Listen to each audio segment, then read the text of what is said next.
Hello and welcome to Independence Live interviews. I'm here with Neil Clapperton. How are you? I'm fine, that's great. It's been a lovely day.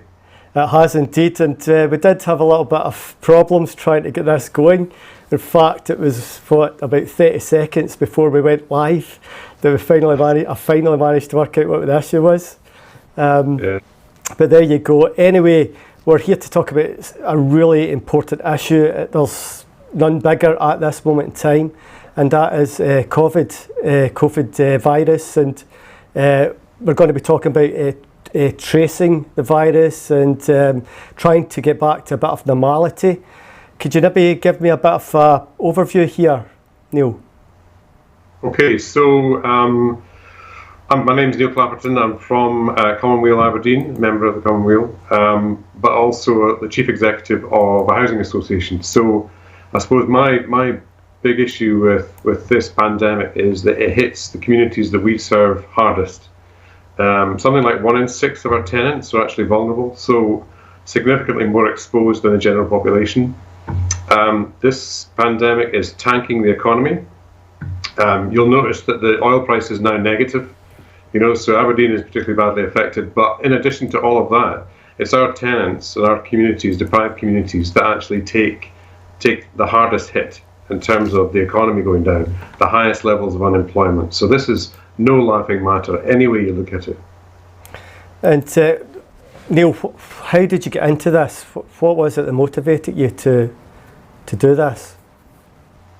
I suppose a heap of things, but one of them was I've got direct family members who are vulnerable, so obviously I feel quite sensitive about this. But actually, I have a bit of a background in science, and so I understand this. And I think it was a mystery to me why the UK government in particular was doing all the wrong things and being slow about it. What I realise now is that actually most of Europe was being pretty slow about this, and it's why there was a problem with Spain and Italy, etc., etc. And there are very few countries that have been outstanding in terms of how they've responded, like Norway and Germany. But we've definitely got a chance here to turn it around for Scotland. And how do you see us turning it around, Neil? Okay, so the whole thing is that it's a complex thing, the pandemic. It affects the community in different ways, different places, different people in different ways. It's not simple, but I suppose the lockdown is buying us some time, but the critical missing piece of the jigsaw fundamentally is testing and tracing. So it's basic. Why is testing and tracing so important, Neil? Okay, well, fundamentally, imagine you're in a room, a darkened room. You can't see a thing. There's a predator in that room. You need to know where it is. You need to know how bad it is, how it moves around, how it hurts people, and you need to stop it hurting. So fundamentally, testing and tracing provides you with that understanding, with that data.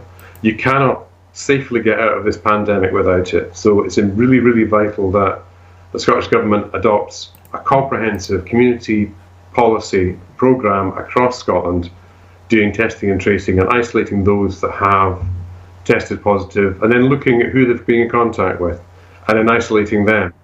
So over a short period of time, really knocking the roots of transmission in particular out, and getting time for the NHS to deal with it, but also offering the possibility of actually releasing the lockdown in some areas. If there's not much virus there, but we don't know. We have no idea really where the virus is at the moment in Scotland, or how bad it is in particular communities, other than some basic hospital admissions information. But that doesn't tell us the whole picture. It's a tiny, tiny fraction of the picture. So these testing kits, from what I'm reading in the media, etc., do we have enough of them? It seems a really confused picture because there's two different tests. One is called the antibody test, which tells you whether you're immune or not. And the other one is the antigen test, which tells you whether you actually got the virus. And I think that it's the latter one that we need to concentrate on. But in fact, if you look at other forms of testing and tracing, which are used like with childhood diseases, were used with the elimination of polio and smallpox, that actually you can do it by symptoms. You don't need those tests to start off. What you really need is a whole army of people out there basically tracing contacts, looking at the people that are ill, and trying to work out where the virus is. So it's that army of people you need to get in place first. The testing kits will follow. I mean, they're already on order. There are, I know that the British government bought a dodgy batch at some point, but that'll get sorted. The key thing is to get people on the ground in each region looking at where the virus is and where the hotspots are. Do you feel that in terms of tracing, do you think people might find that quite invasive if you're going to try and ask them for, common private information, like who did you meet, that kind of thing? Is that going to be, you're going to get some hostility there? I'm not going to tell you who I've been in contact with, kind of thing. Well, certainly there's obviously a backlash in places like America and Brazil, but fundamentally, we're a very obedient nation, and we do a lot of queuing, for instance. We like queuing. Yeah.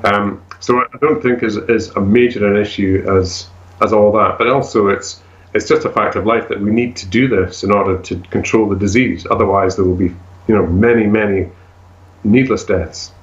Yeah. The other thing is, sorry. No, you go. Sorry. You go first. I forgot my train. What was I going to say? In terms of it upsetting people, I think there is a genuine concern about the power of the state and the way it uses surveillance. We're the most surveyed, there's most cameras per head of population in the world just about. And yes, it's a genuine concern, and that's fair enough. So whatever happens, we need to make sure that this is backed by parliamentary scrutiny, and that when this is all over, the surveillance is switched off, whether it's an app or whatever mechanism they use. So how is this actually going to work locally? How are groups going to get organised to, do this tracing? Okay, so it's really fascinating that in the absence of government doing anything, lots of community groups are springing up. There's one in St Andrews called Citizens Testing, or Citizens Tracing, I can't remember, one of the two.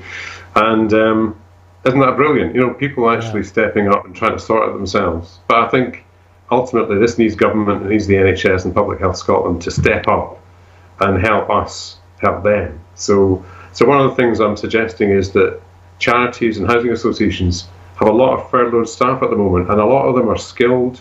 They know how to deal with, all of the activities, the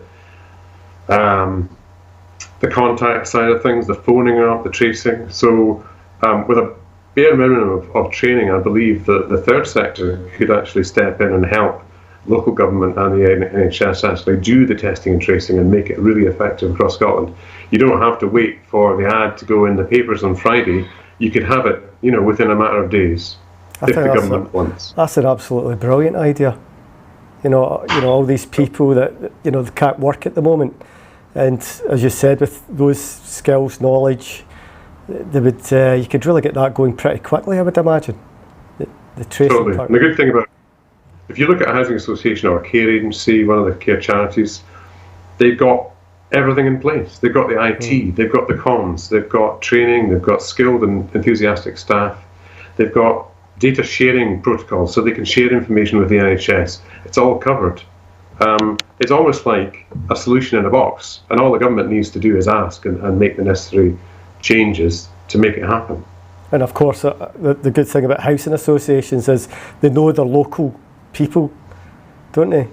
Totally. And in fact, one of the worries I know that some people have is this going to end up like some sort of postcode lottery where you have affluent areas get good service and other areas get nada. But in this case, you've got housing associations across Scotland, in fact concentrations of associations in the poorest areas, the ones that are going to be affected worst by the pandemic. So actually you've got the reverse of that. You've actually got resources exactly where you need them. If the lockdown is lifted, right, there's always that worry that it's going to start again, isn't it? But totally. Again, we need the testing in place, we need the tracing in place, really to keep a handle on things, because we're really blind at this moment in time. Would you agree? So, absolutely. So the country to look at here is South Korea. They didn't need a lockdown. They managed it all through testing and tracing. So in other words, the route out of this, even if it springs up again, is to test and trace, isolate, break the chains of transmission, interrupt the way that the disease spreads, understand better how it does spread. And that is how you ensure that even communities where there's been a relaxation, where it's a return to some form of normality and business as usual, people will be protected. The cost of this, I would imagine it wouldn't be that much, would it? I mean, as you said, there's people, they can't work at the moment, but they're being paid. Would it be expensive, do you think? It's interesting. There was a piece of work done by one of the London universities, which has been sort of adapted for Scotland by Colin Weal. And the price tag is 1.5 billion potentially, between 1 and 1.5 billion, which sounds like a mind-bogglingly huge amount of money. But in 1 quarter of lockdown, we can lose a quarter of the Scottish economy's gross domestic product, which is worth 12 billion. So imagine if this lasts for a year, an absolute nightmare. And the amount of unemployment, back to the 1920s. So this is worth spending the money on. But what I'm suggesting is that actually the third sector could be picking some of this up, certainly the tracing side, without any additional cost. Because the government's paying furlough. Are you actually talking to anyone from the Scottish Government, or is Colin Weal, has anybody made contact to discuss this? I'm currently in the middle of a number of discussions. I don't have access to Nicola Sturgeon or Jean Freeman, but I have been trying to get the message through. So I have had some dialogue with Kevin Stewart, who's the Minister for Housing and Local Government, and so far he's been very sympathetic. So let's see where this goes. But I think if the Cabinet, if Nicola Sturgeon, the First Minister, is working on the strategy right now, then she'd be daft not to take up the offer from the third sector of a lot of free workers. Yeah, it's when you think about it like that, it seems kind of insane not to, really, because how else would you start it up? How else would you do it? I don't know how South Korea did it. You just set up teams of people to trace. Those are affected. I don't know how you'd even begin to do that. I mean, surely the third sector seems like the obvious place to get it going. Yeah, that and local government. I mean, there's folk in environmental health, for instance, who know all about these things and have a degree of expertise that could be seconded into that sort of team, if you have local teams. You mentioned regional. One of the key things here is that we can have a setup where certain parts of Scotland get released from lockdown early because the incidence of the disease is low. If you look at the experience of places like the Faroes, etc., this is all possible if you have, say, a low density population and if you had effective tracing and testing. So that means that the economy in bits of Scotland get rebuilt first. I think we have to accept that's probably the way to go. And it's the hot spots that end up maybe having to wait for more of an effort around tracing and testing. I don't think it's wise to wait for the vaccine, because that might be 18 months away. I think we need to do something now. It needs to be done with the full resources of the government.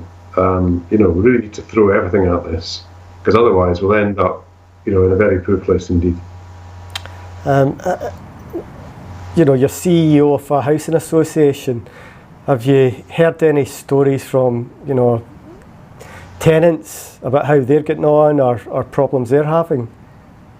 Well, it's one of the key issues for us is making sure that the mental health of both our staff and tenants is protected. So we are worried about this. We've put lots of things in place, and there's lots of great stuff coming out of the Scottish Federation of Housing Associations and other bodies, ideas for keeping your act together, when you're isolated. So that dimension is important. So you mustn't lose sight of the fact that this is really tough on families and individuals stuck in their houses for great lengths of time. I could imagine, Neil, like, you know, the worry about health and are you going to get this virus or not, and your family members, but also added to that is like, I'm going to end up with a massive debt because I can't pay my rent, or I might get kicked out. I mean, how, you know, that's a big worry. Could the Scottish Government have ever come across and say nobody can be kicked out of their house, no debt? I don't know. What can be done to ease that? Well, I'll tell you what, we've certainly signed up to not evicting anybody during the pandemic. We're a caring landlord. We have a lot of money advisors, so we've put them out. Obviously, they're there to help tenants who get into trouble.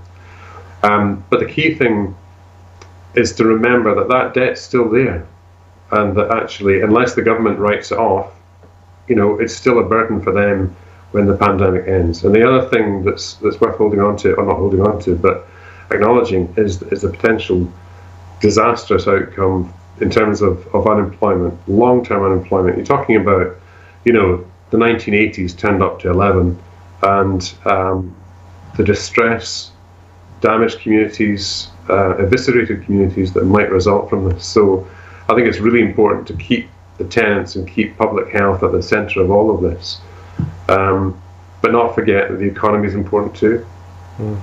Yeah, I could just imagine, you know, the absolute, you know, nightmare of, you know, you've lost your job, or you're not getting your full wage, and, you know, thinking, okay, if this comes to an end, when this comes to an end, I'm going to be left with all this debt. It's just a horrible situation. You know, it could be that, you know, they just will never have the money to pay housing associations back. You know, it's a fair point, and then one of the things that's worrying us at the moment is obviously the charity depends on rent to pay for services. So it pays for repairs, it pays for, you know, replacing kitchens and a heap of other things that we do. Yeah. So if that money is cut off, then, you know, not only do you have the huge stress that the debt brings for the individual, for the tenant, but also it hobbles us. It causes real problems for us in terms of delivering a service. So, you know, it's a big issue for us, and it's why it's really important to get this sorted as quickly as we possibly can.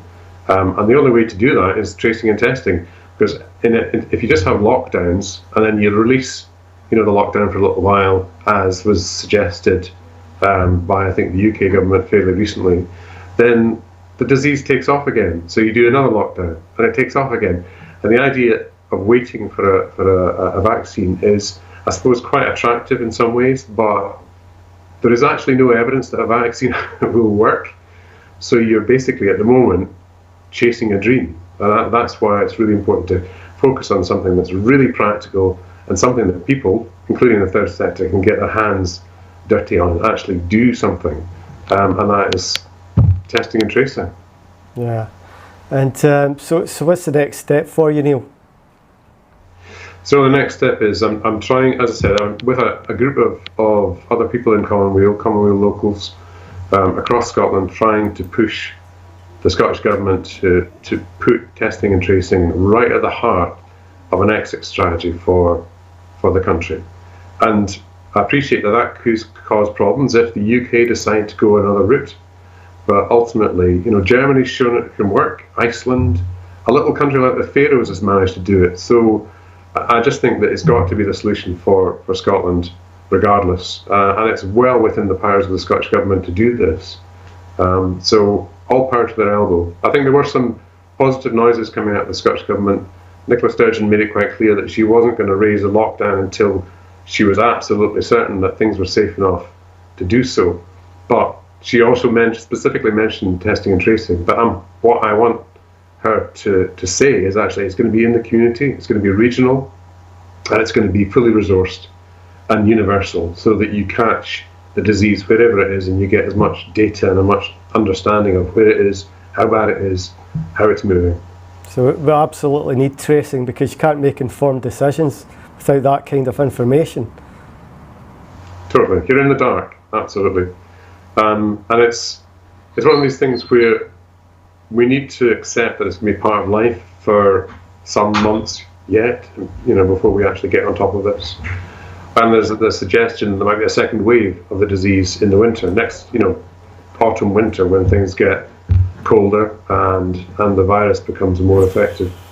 So it's not a short-term solution, but it needs to be invested in now. And if we'd done it, 2020 hindsight, if we'd done it in February or something, then perhaps we wouldn't have the death toll we currently do. Neil, I'm getting angry now, right? This is us back to the herd immunity nonsense from Boris Johnson, right? He went to that horse type race thing at Cheltenham, was it? With hundreds of thousands of people. I mean, with those kind of leaders in charge, right? It doesn't fill you full of confidence, does it? It doesn't. It has to be admitted, though, he wasn't the only one. There was quite a few of them in his cabinet, wasn't there? No, I wasn't thinking about just Boris, but actually, if you look at the response of a lot of countries in Europe, they got it wrong to start with. They thought it was flu, but it was clearly far more deadly than that and far more infectious. So I think you've got to admit there's two things that went wrong there. One is political indecision, lack of drive, lack of understanding. And the other one is that the scientific advice took the wrong path. There were two options to pick. You could have taken the sort of South Korean option, which is to acknowledge that it's like SARS, that's actually quite dangerous, and you get on top of it as quickly as you can, or you think it's just another sort of flu. And I must admit, right at the beginning of this, most people were thinking it's flu, but it's not. It's far, far nastier. And we need a different approach and a far more rigorous approach to dealing with it. Germany took a different approach, though? They were well prepared. Yeah, absolutely.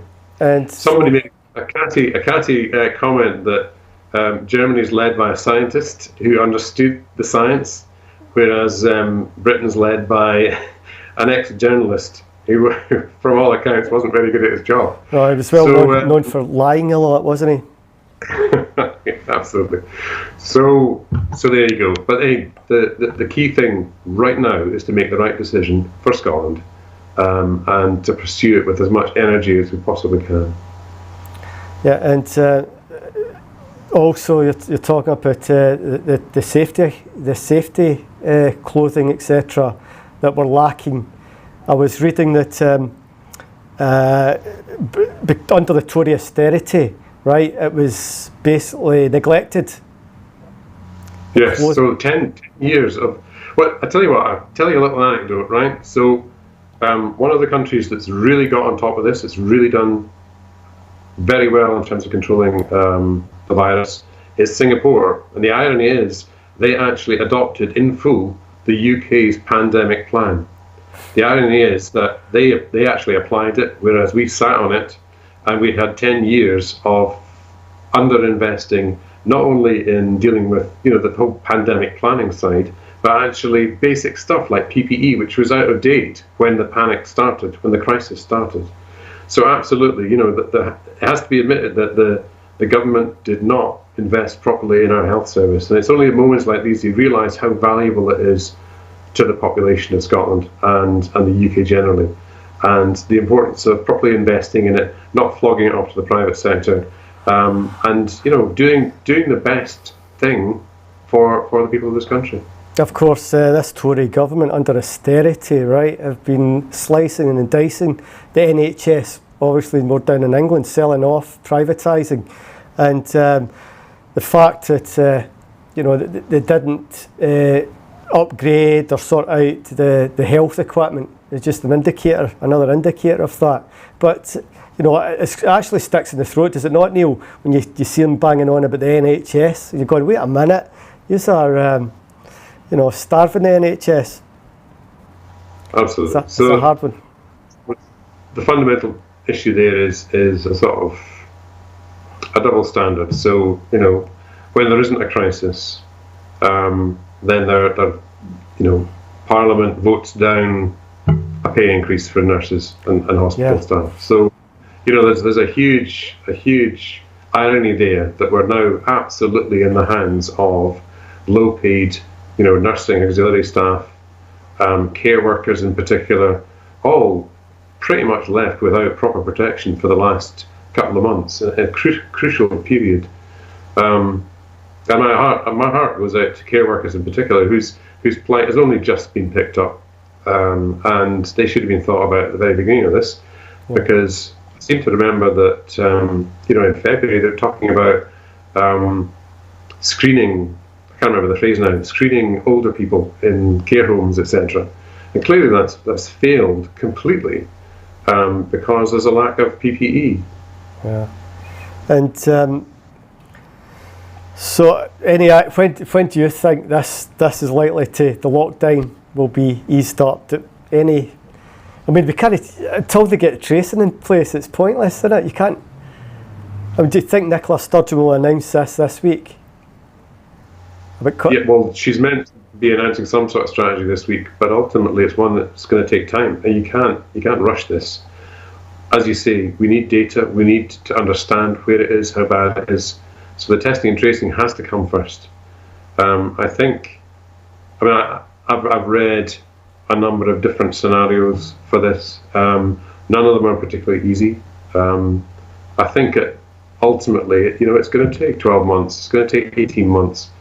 Even if a vaccine doesn't fully work, there will be other medications that will make a difference. But these things take time to test and bring to market.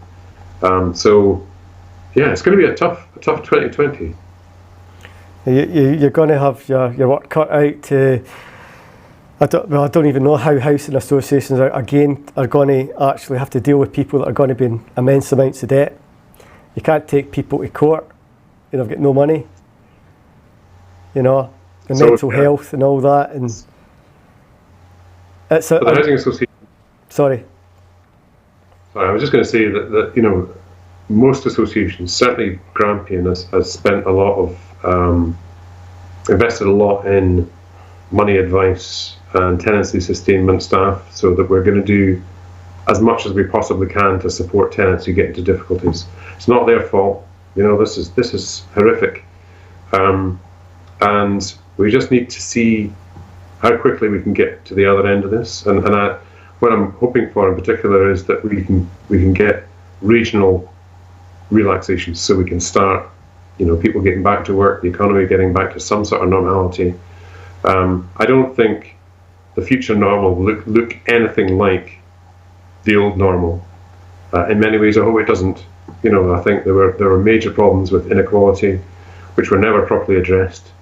That affects our tenants more than most, and so maybe the silver lining for this, it's a horrible thing to say, but the silver lining for this is that it gives us a chance to take a long, hard look at how British society works, and how Scotland might look in the future as a better nation. Yeah, absolutely. And another interesting thing that's come along is that you can't give away oil these days. Yes. Well, the other thing is, I know it's deeply unpopular, but we do have to look at climate change as in the same way that we're dealing with COVID. So, the idea that we'll get through this pandemic, everything will go back to normal, and then we'll trash the planet seems particularly stupid. So I think, we need to focus on taking that community-focused, health, public health, environmental health approach to fossil fuels, how we use the planet, how we use energy in the future. So I think there's a big question mark there. And I know in Aberdeen it's not a particularly popular thing to say, but the days of oil and gas, as the main source of energy have got to end, at some point very, very soon. The IPCC estimated we need to get our act together in a serious way by 2030. Well, that's only 10 years away. And I know that from a housing association perspective, things move very slowly. So 10 years will go very, very quickly indeed. And we've got a lot of change to pack into that timescale. We're very blessed as a country because, we've got all this green energy as well. So that's a very big positive to the future for jobs. It's got to be the way to go, isn't it? Yeah. So just to plug Grampian Housing Association, we're currently piloting a mixture of photovoltaic energy on the roof, plus battery storage, heat storage, and other technologies to try and take carbon out of our energy use, or tenants' energy use. It's still at the early stages, but I'm pretty confident that Scotland could be a real trailblazer here and do something special in terms of reducing our carbon footprint generally. That's fantastic. So that's what your housing association is doing. It's introducing this. Are any other housing associations doing similar kind of green? Yeah, absolutely. I couldn't quote you exact numbers, but a significant minority of associations are starting to tackle this in a really innovative way, and some in the north of England as well. So there's some good stuff if you look for it. And I appreciate that some of this technology is still emerging, but the potential is absolutely massive. And I'm certainly looking forward to the next couple of years to try and bring affordable heat and energy to tenants that doesn't actually cost the planet. Well, that's fantastic. Neil, it's been an absolute pleasure talking to you. I don't know if is there anything else you'd like to tell us? Not really, just anybody that's listening, if they have a mystery contact in the Scottish Government, bend their ears and tell them testing, tracing, isolating is the way to go. Yeah, absolutely. I'll see if I've got a few contacts for you as well, Neil. Yeah, because it's just so obvious that this needs to be done as soon as, doesn't it? Yes, totally. There's no option. Yeah. Okay, Neil. It's been a pleasure talking to you, and I'd like to do maybe an update in the future with you, if that's possible. That certainly would. I welcome that, and thanks very much, Kevin, for all your tough questioning. Well, I tell you what, thanks for not freaking out on me, because trying to get this going at the start was something else, and so thanks for your patience with that. I mean, we got it with 20 seconds to go or something. So next time it'll be better, because I now know what went wrong there. Okay, great talking to you, and we'll talk again very soon, Neil. Okay. My pleasure. Thank you. Okay, and I'm going to sign off very soon, folks. And just to let you know, Independence Live, we've got a crowdfunder on at the moment, and that's at https://tvl.ink/crowdfunder. Right. In fact, I'll whack it up on the screen if I can find a little graphic. Okay, folks. Indie Live Radio going strong. You can get iOS and the Android app for that. Also, it's available in Alexa if you get an Alexa device, or you get an Alexa app. If you go to indielive.radio, there's a menu up there how to listen to Indie Live. Just click on that and it'll give you the links to iOS, Android, and to the Alexa. Okay, and yeah, I'm trying to think anything else to tell you. Loads of good stuff going on in Indie Live Radio. More live streamings will be coming soon. I'm actually live streaming from my house at the moment. That's a green screen behind me. And yeah, so we're all doing it from home just now, aren't we? I've written this little document. It's available for free for artists who are live streaming from home. If you want to find out about how you can take your single stream and multiply it into a lot, then get in contact with us, and we'll show you, we'll send the document to you, or check our Twitter and stuff like that, because we retweet it out. And I think that's about it. I'm sure there's probably loads of stuff that I've forgotten to tell you, but there you go. I can't remember. What can you do? Okay, peace, love, and Scottish independence, people.